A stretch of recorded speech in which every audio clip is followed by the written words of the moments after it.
വൈകുന്നേരത്തെ school trip എടുക്കാൻ വേണ്ടിയിട്ട് ചെമ്പശ്ശേരിയിൽ ഇങ്ങനെ പോകുന്ന സമയത്തുണ്ട് നമ്മളെ ചുണ്ടു നേരെ വണ്ടി കയറി ഇരുന്നതിനെ കൊണ്ട് നമ്മളിങ്ങ് പോകട്ടോ. പോകുന്നേരം ബസ് നേരെ മുമ്പിൽ വരികയും ചെയ്തു. ഒറ്റ ബ്രേക്ക് കൊടുത്തു. അത് കണ്ടതിന് ശേഷം മത്സരട്ടനും അങ്ങ് പിടിച്ചു. അന്നേരം മത്സരം പറയുന്നത് വെച്ചുകൊണ്ട് ബസ്സുകാരൻ കുറച്ച് സൈഡ് നിൽക്കുന്നുണ്ടെങ്കിൽ ഉമ്മക്ക് എന്താക്കാ നേരെ സൈഡ് കൂടി ഇങ്ങ് പോകാന്ന് പറഞ്ഞപ്പോൾ ഞാൻ പറഞ്ഞു റൈറ്റ് ലെഫ്റ്റ് ഇങ്ങ് എടുത്തോന്ന് പറഞ്ഞപ്പോൾ മൂപ്പർ പറഞ്ഞു നീ ഒന്ന് മിണ്ടാണ്ടിരിക്കുന്നു.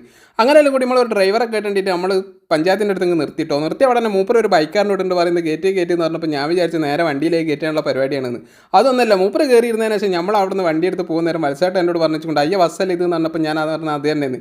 അന്നേരം മൂപ്പർ പറഞ്ഞ് എനിക്കും എ.ടി.എം കയറിയിട്ട് പൈസ എടുക്കാനുണ്ട്, നീ എടുത്തരുമെന്ന് വെച്ചപ്പോൾ ഞാൻ ചോദിച്ചു പാസ്വേഡ് എന്താണെന്ന് വെച്ചാൽ പറഞ്ഞാൽ ആരോടും പറയുമൊന്നും വേണ്ട, റിസ്ക്കുള്ള പാസ്വേഡാണ് 1 2 3 4 5 എന്നുള്ള പാസ്വേഡ് പറഞ്ഞു തന്നതിന് ശേഷം പൈസ എടുത്തിട്ട് വന്ന് വത്സേട്ടൻ്റെ കൈമേലിങ് കൊടുത്തിട്ടോ.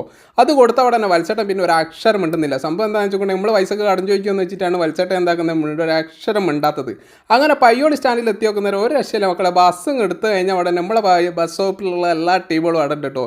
ഡ്രൈവറായ ദിലീപ് ഏട്ടനുണ്ട് മുണ്ടൊക്കെ മടക്കു തുത്തിയിട്ട് നേരെ കയറുന്ന കണ്ടപ്പം തന്നെ ഞാൻ പറഞ്ഞു വെച്ചിട്ടുണ്ടെങ്കിൽ പോകുന്ന സമയത്ത് ആ ബേക്ക് എടുത്തിട്ട് പോകുന്ന പറഞ്ഞപ്പം പറഞ്ഞു ഓയിക്കോട്ടെ. അപ്പം ഫോളോ ചെയ്യാൻ മറക്കരുത് നമ്മളെ ചാനൽ.